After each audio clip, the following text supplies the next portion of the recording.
Hello दोस्तों, जय हिंद दोस्तों। आप सभी का इस स्टडी चैनल में बहुत बहुत स्वागत है। जैसा कि हम लोग इस वीडियो में बीपीएससी द्वारा जारी बिहार प्राथमिक शिक्षक का सेट देख रहे हैं, जो कि 5 ऑप्शन वाला है और कोई भी लीपा पोती नहीं है और सभी सेट फ्रेश हैं। तो चलिए, ये हमारा प्रैक्टिस सेट नंबर 13 रहा। कितना? 13 यानी कि 13 रहा, जो कि प्राथमिक गणित एवं रीजनिंग से संबंधित है। और इन सब्जेक्टों से संबंधित होंगे हमारे प्रश्न, जो कि कुल 120 प्रश्न होंगे और इनसे संबंधित 40 होंगे और इनसे संबंधित पूरे 80 प्रश्न होंगे। तो चलिए, अगर आप लोगों ने चैनल को सब्सक्राइब नहीं किया तो प्लीज़ चैनल को सब्सक्राइब कर लें, क्योंकि इससे रिलेटेड हम लोगों ने पूरे 12 वीडियो बना चुके हैं। 12 अलग अलग मॉडल प्रैक्टिस सेट हैं। तो वो जो भी है आपके सभी मॉडल प्रैक्टिस सेट, वो आपके बिहार प्राथमिक शिक्षक के लिए बहुत ही इंपॉर्टेंट है। तो चलिए देखिए, हमारा प्राथमिक गणित एवं रीजनिंग से प्रश्न स्टार्ट होते हैं, जो कि प्रश्न नंबर 1 मैथ से है। तो दोस्तों, आप लोग इसे खुद से सॉल्व करना होगा। वीडियो को पॉज कीजिएगा, खुद से इसे सॉल्व कीजिएगा, प्रैक्टिस कीजिएगा, जो कि आपको बस अब 15 से दिन ही रह गए हैं आपको गिन के आपके परीक्षा के लिए। इस चलते आपको खुद से घर पे सॉल्व करना है। हम लोग जो है समान जागरूकता, समान विज्ञान, सामाजिक विज्ञान, भारतीय राष्ट्रीय आंदोलन, भूगोल और पर्यावरण से संबंधित प्रश्नों को देखेंगे। तो चलिए, हमारा प्रश्न नंबर 41 क्या कहता है दोस्तों? अमाशय में भोजन को पचाने में लगने वाले समय से लगभग दुगना समय बाहर भोजन पकाने में लगता है, क्योंकि इसका प्रमुख कारण क्या है दोस्तों? इसका जो प्रमुख कारण है कि बाहरी क्रियाएं पाचक रस को प्रभावित नहीं करती। इस कारण है कि दुगना समय भोजन बाहर पकने में लगता है, यानी कि ऑप्शन नंबर 3 इसका राइट आंसर होगा। नेक्स्ट प्रश्न है हमारा, भोज्य पिरामिड बनाते समय हम विभिन्न खाद्य पदार्थों को आधार क्यों रखते हैं? तो इसका आधार रखने का क्या कारण है दोस्तों? देखिए, 1 2 3 4 5 पूरे 5 ऑप्शन वाले सेट है दोस्तों। तो चलिए, इसका करेक्ट आंसर बताइए, क्यों रखते हैं आधार दोस्तों खदानों को? तो यह खदानों का उपयोग सभी लोगों द्वारा किया जाता है, इसलिए हम लोग भोज्य पिरामिड्स बनाते समय खदानों को आधार रखते हैं, यानी ऑप्शन नंबर 1 इसका राइट आंसर है। नेक्स्ट है, लोहे की सुई पानी में डूब जाती है। ठीक है, लोहे की सुई पानी में डूब जाती है, पर जहाज पानी तैरता रहता है। तो जहाज जो है पानी में तैरते रहता है, इसका क्या कारण दोस्तों? कि जहाज द्वारा जो हटाए गए पानी का आयतन है, सूर्य द्वारा हटाए गए पानी के आयतन से अधिक होता है। इस कारण कि जहाज पानी में तैरते रहता है और सूर्य जो है पानी में डूब जाती है, यानी कि ऑप्शन नंबर 1 ही इसका करेक्ट आंसर होगा दोस्तों, जो दिया गया है। नेक्स्ट देख लीजिए, और ऑप्शन भी देख लीजिए, लेकिन ऑप्शन नंबर 1 इसका राइट आंसर है। नेक्स्ट है, आरती के खून में हीमोग्लोबिन की कमी पाई गई है। ऐसी स्थिति में डॉक्टर उसे क्या खाने की सलाह देंगे? तो जब हीमोग्लोबिन की कमी है तो उसको दूध, बादाम, घी इत्यादि खाना चाहिए, यानी कि ऑप्शन नंबर 3 इसका राइट आंसर होगा। नेक्स्ट है हमारा उल्का वृष्टि। तो उल्का वृष्टि क्या है दोस्तों? उल्का वृष्टि के बारे में कौन सा कथन सत्य है? तो जो उल्का वृष्टि है वो पृथ्वी पर गिरने वाली उल्काओं की वर्षा है, उसको हम लोग उल्का वृष्टि कहते हैं, यानी कि ऑप्शन नंबर 3 इसका राइट आंसर होगा। नेक्स्ट है, आधुनिक आयुर्विज्ञान में नाभिकीय औषधियाँ नैदानी और उपचार के प्रभावी उपकरणों के रूप में उभर रही है। ये वास्तव में क्या है दोस्तों? ड्रग्स हैं, जड़ी बूटी हैं, क्या है दोस्तों? तो ये जो वास्तव में है वो क्या है दोस्तों? वो है रेडियो आइसोटोप से। क्या है? रेडियो आइसोटोप से, यानी कि ऑप्शन नंबर 3 इसका राइट आंसर है।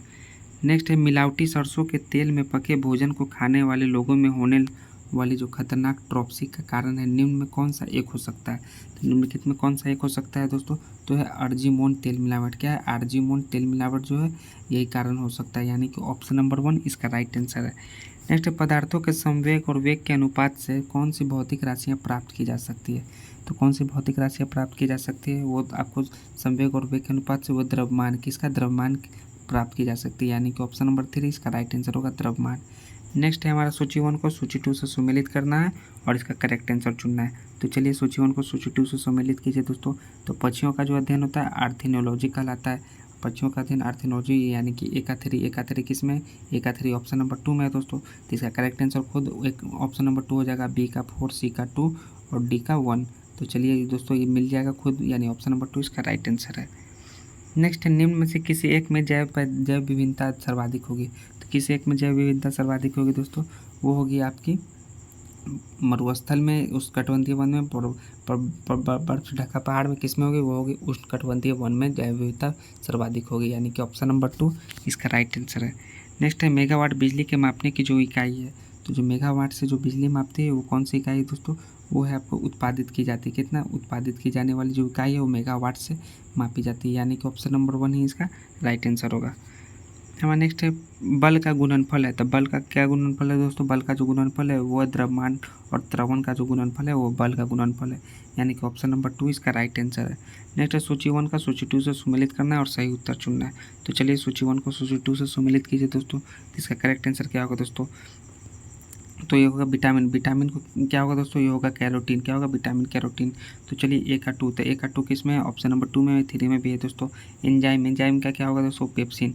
तो बी का 1, बी का 1 ऑप्शन नंबर 2 और 3 दोनों में है दोस्तों। हार्मोन्स, हार्मोन्स का क्या होगा दोस्तों, हार्मोन्स का होगा टेस्टोस्टेरोन। तो यानी कि सी का 4, तो किस में, सी का 4, डी का 3, बी का 1, ए का 2, ऑप्शन नंबर 2 इसका राइट आंसर होगा। नेक्स्ट है, मानव का निम्न में से किस आवृत्ति से अधिक आवृत्ति वाली ध्वनि को नहीं सुन सकती है। तो कौन सी नहीं सुन सकती दोस्तों, 2000 20,000 हर्ट्ज सेकेंड वाली आवृत्ति को नहीं सुन सकती, इससे अधिक वाली आवृत्ति, यानी कि ऑप्शन नंबर 1 इसका राइट आंसर है।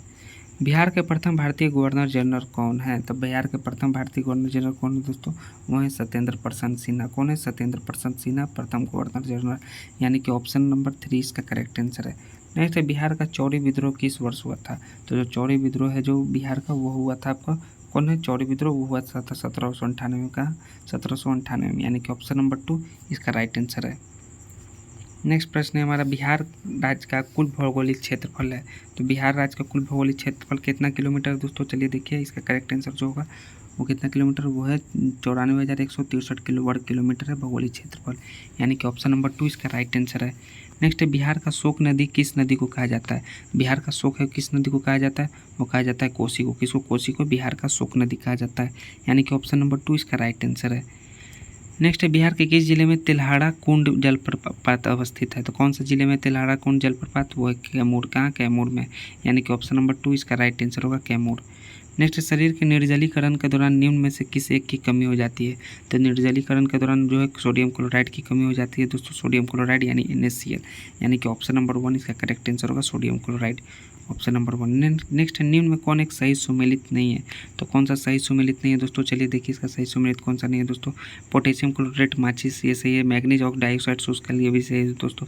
हाइड्रोक्लोरिक एसिड संचायक सेल जो दोस्तों ये सही सम्मिलित नहीं है दोस्तों। सल्फ्यूरिक अम्ल होता है दोस्तों H2SO4, यानी कि ऑप्शन नंबर 3 इसका करेक्ट आंसर होगा दोस्तों।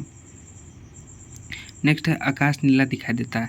तो आकाश जो नीला दिखाई देने का क्या कारण है दोस्तों, तो यह है कि प्रकाश के प्रकीर्णन के द्वारा जो है आकाश नीला दिखाई देता है, प्रकाश के प्रकीर्णन द्वारा, न कि हवा के प्रकीर्णन द्वारा, यानी कि ऑप्शन नंबर 1 इसका राइट आंसर है। नेक्स्ट है, रेडियो तरंगों के विक्षेपण के लिए वायुमंडल के निम्नलिखित स्तरों में कौन सा स्तर उत्तरदायी है।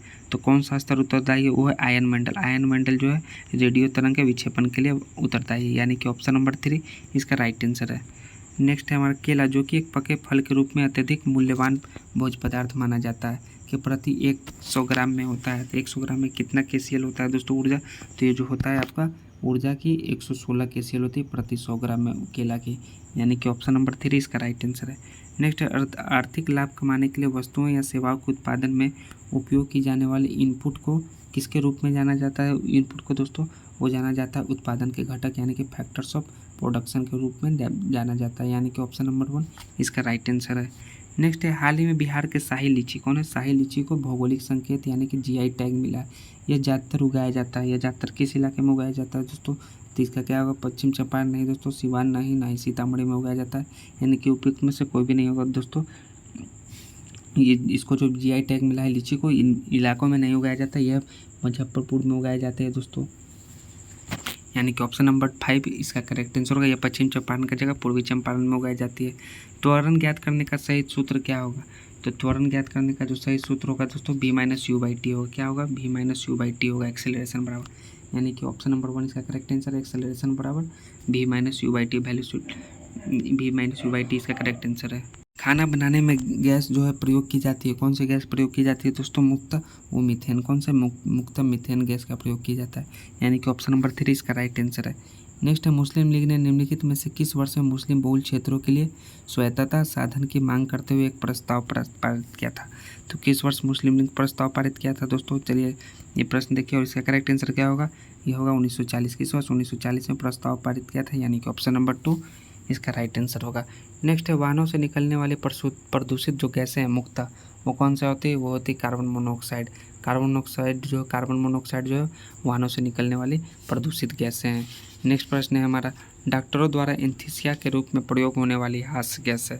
तो प्रमुख प्रयोग होने वाली जो हास गैस है एनेस्थीसिया के रूप में वो क्या है, वो है नाइट्रस ऑक्साइड। कौन है, नाइट्रस ऑक्साइड, यानी कि ऑप्शन नंबर 3 इसका राइट आंसर है। नेक्स्ट है उच्चतम तथा उच्च न्यायालयों के न्यायाधीशों की नियुक्ति तथा स्थानांतरण के लिए परामर्श प्रक्रिया के संबंध में राष्ट्रपति ने उच्चतम न्यायालय को एक अभिदेशन दिया है। तो कौन सा अभिदेशन दिया है दोस्तों, इसका जो करेक्ट आंसर होगा, क्या अभिदेशन दिया है, वह अनुच्छेद 127 या खंड 1 अनुच्छेद, इसका करेक्ट आंसर होगा अनुच्छेद 143 या अनुच्छेद 143 के अंतर्गत खंड 2।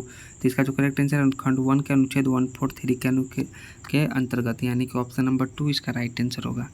नेक्स्ट है निम्न पदार्थों में कौन सा पदार्थ खाना की वस्तुएं का परीक्षण यानी कि प्रिजर्वेशन में प्रयोग होता है।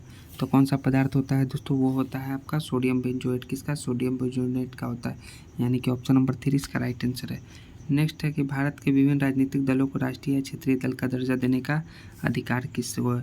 तो किसको अधिकार है दोस्तों, ये चुनाव आयोग को अधिकार है। किसको, चुनाव आयोग को, यानी कि ऑप्शन नंबर 3 इसका राइट आंसर है।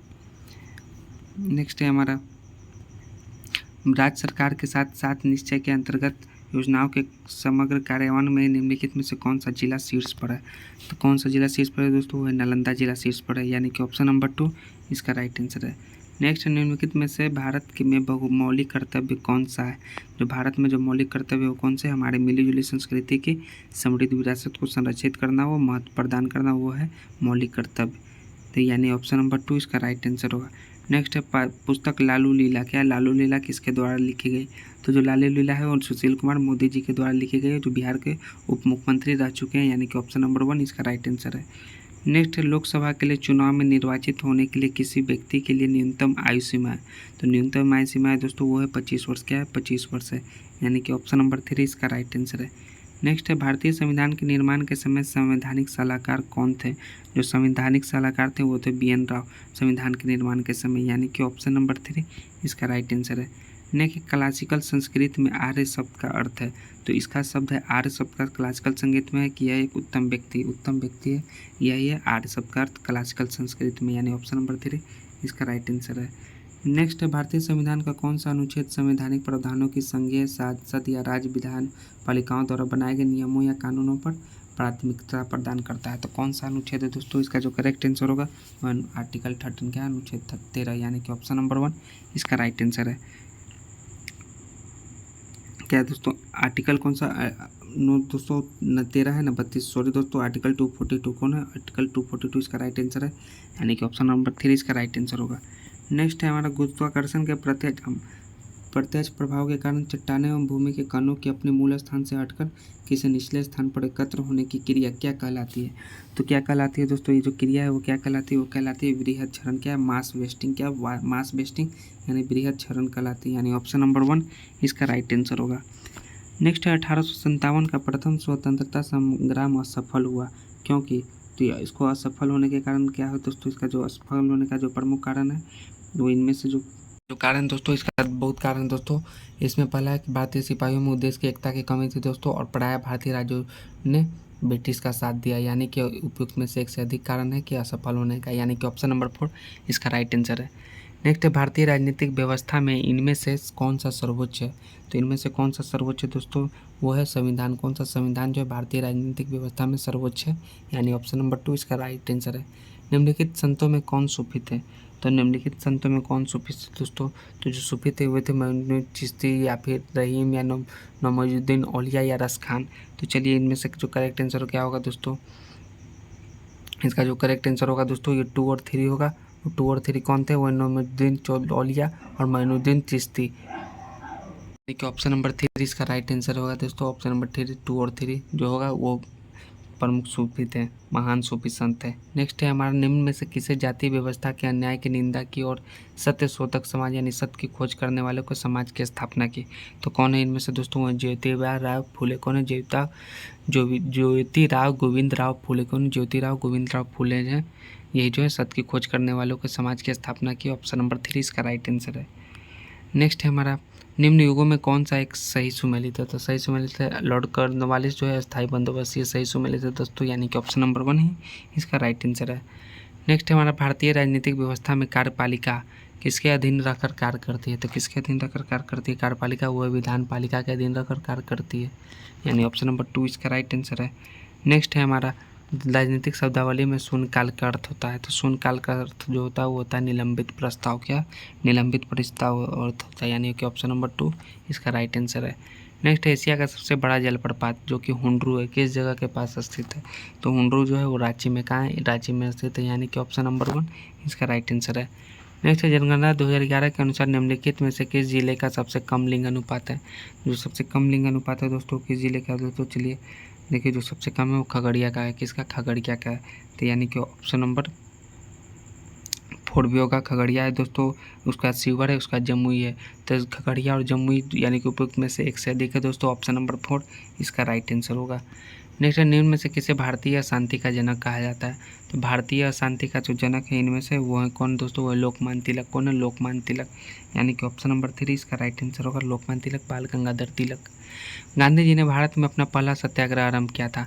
जो पहला सत्याग्रह था वो कौन सा सत्याग्रह था दोस्तों? इसका जो करेक्ट आंसर होगा वह है मजदूरों के कम वेतन दिए जाने के विरुद्ध।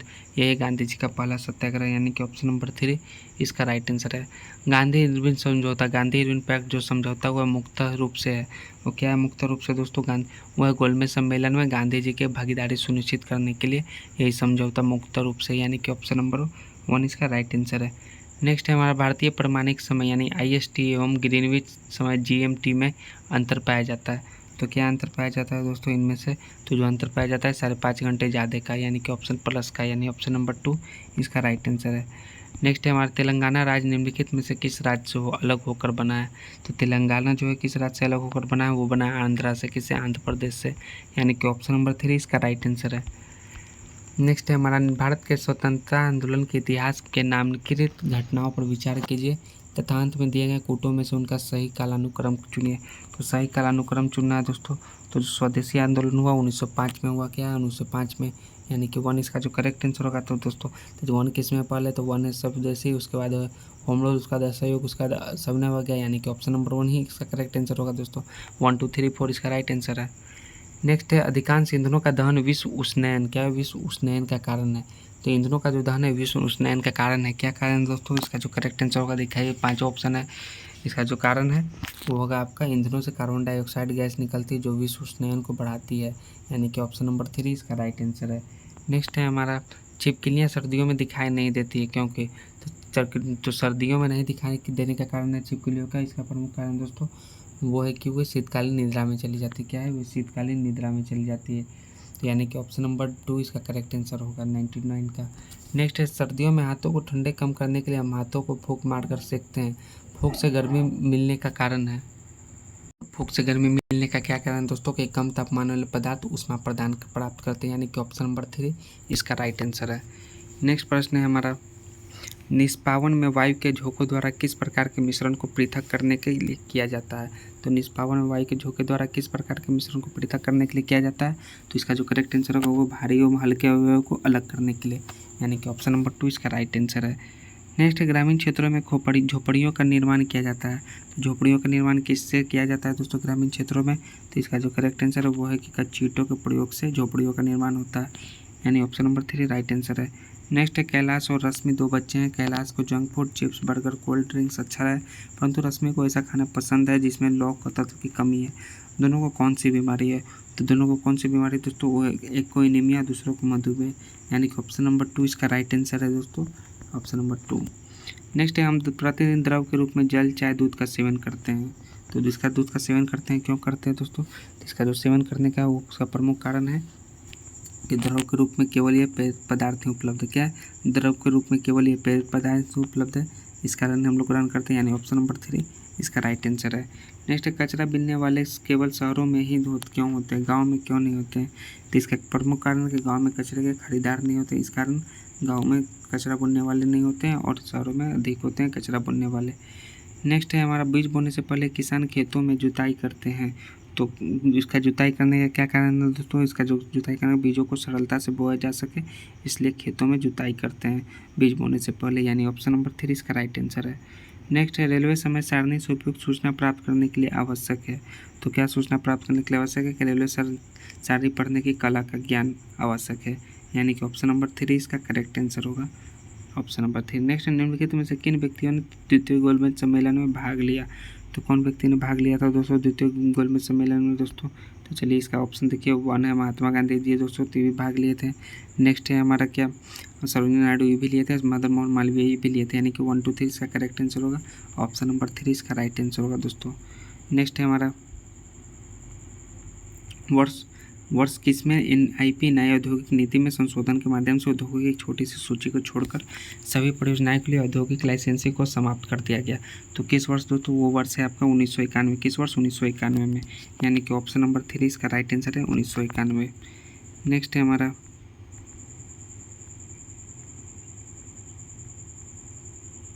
झारखंड का लौह अयस्क उत्पादन में सबसे महत्वपूर्ण जिला कौन सा है? तो जो लौह अयस्क उत्पादन में सबसे महत्वपूर्ण जिला वो है आपका दोस्तों सिंहभूम। कौन है? सिंहभूम, यानी कि ऑप्शन नंबर 3 इसका राइट आंसर है।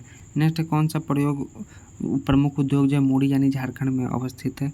तो कौन सा है? वो एल्युमिनियम उद्योग जो है मूड़ी जो है झारखंड में अवस्थित है, यानी ऑप्शन नंबर 1 इसका राइट आंसर है। नेक्स्ट है उस विशाल एकल भूखंड का नाम बताइए जिसके विभाजन से देश के वर्तमान महाद्वीपों का निर्माण हुआ? तो कौन सा है दोस्तों? वो है गोंडवाना। कौन सा है? गोंडवाना या पैजिया या पैंथालांसा? तो इसका जो करेक्ट आंसर होगा दोस्तों वो क्या होगा? पैंजिया का है, पैंजिया, यानी कि ऑप्शन नंबर 2 इसका राइट आंसर है। नेक्स्ट है मैथौन बेल पहाड़ी तथा तिलैया बांध किस नदी पर बनाए गए हैं? तो किस नदी पर बनाए गए हैं? वो है बराकर। कौन है? बराकर, यानी कि ऑप्शन नंबर 2 इसका करेक्ट आंसर है बराकर नदी पर। नेक्स्ट है जमशेदपुर किस पहाड़ नदी के नीचे अवस्थित है? तो जमशेदपुर जो है किस नदी के नीचे अवस्थित है? सुवर्ण रेखा। कौन? सुवर्ण रेखा नदी के नीचे अवस्थित है, यानी कि ऑप्शन नंबर 3 इसका राइट आंसर है। नेक्स्ट है हमारा डॉक्टर अमर्त्य सेन को नोबेल पुरस्कार उसके निम्न में से किस एक योगदान के लिए अभिज्ञान में दिया गया? तो नोबेल जो मिला है डॉक्टर अमर्त्य सेन को किसके लिए मिला है दोस्तों? वो मिला है कल्याणकारी अर्थशास्त्र के लिए नोबेल पुरस्कार डॉक्टर अमर्त्य सेन, यानी ऑप्शन नंबर 1 इसका राइट आंसर है। नेक्स्ट है हमारा देश के अलग अलग हिस्सों में नव वर्ष को अलग अलग नामों से मनाया जाता है, तो सही सुमेलित करना है दोस्तों। तो विशु जो है दोस्तों कहाँ का है? वो केरल का है, तो ये नहीं होगा दोस्तों, विशु केरल का है। तो चलिए और नेक्स्ट क्या है हमारा पुथांडु। क्या है? पुथांडु वो है तमिलनाडु का। और गुड़ी पड़वा वो क्या है दोस्तों? वो है महाराष्ट्र का। और पोइला बैसाख है कहाँ है दोस्तों? तो है पश्चिम बंगाल का। तो इसका जो करेक्ट आंसर क्या होगा दोस्तों? इनमें से जो करेक्ट आंसर होगा ए का सी होगा, बी उसका बी का ए होगा, सी का बी डी होगा और डी का बी होगा, यानी ऑप्शन नंबर 3 इसका राइट आंसर है CABD इसका करेक्ट आंसर होगा दोस्तों चारों। नेक्स्ट है भारत में किस राज्य में मकर संक्रांति का पौष संक्रांति के रूप में मनाया जाता है? तो कौन सा राज्य में दोस्तों?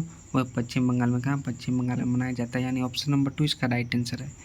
नेक्स्ट है निम्नलिखित में से कौन सा शैवाल प्रोटीन से भरपूर होते हैं और अंतरिक्ष यात्रियों द्वारा पूरक आहार यानी फूड सप्लीमेंट्स के रूप में उपयोग करते हैं? तो कौन सा होगा दोस्तों? इसका जो करेक्ट आंसर होगा दोस्तों वो होगा स्पिरुलिना। और क्या होगा दोस्तों? वो होगा आपको क्लोरेला, यानी कि ए और सी, यानी ऑप्शन नंबर 3 इसका राइट आंसर है। नेक्स्ट है हमारा निम्नलिखित में से कौन सा एक मुद्रा के अवमूल्यन का प्रभाव नहीं है? तो कौन नहीं है दोस्तों अवमूल्यन का प्रभाव? वो है आपको इसमें आवश्यकताकर्ता में देश में मुद्रास्फीति होती है। क्या? इसे आयातकर्ता देश में मुद्रा अस्फीति होती है, यानी ऑप्शन नंबर 3 इसका राइट आंसर है। नेक्स्ट है हमारा इस वीडियो का लास्ट प्रश्न 120वां परिस्थितिक अनुक्रमण के 4 महत्वपूर्ण चरण है। जो 4 महत्वपूर्ण चरण है वो कौन सा है दोस्तों? चलिए जल्दी से बताइए। वो है 2 1 4 3। इसका जो करेक्ट आंसर है 2 1 4 3, यानी कि ऑप्शन नंबर 3 इसका राइट आंसर है। तो दोस्तों हम लोगों ने इसमें पूरे 120 प्रश्नों तक देखा, जो कि 41 से लेकर 120 तक रीजनिंग के प्रश्न हैं।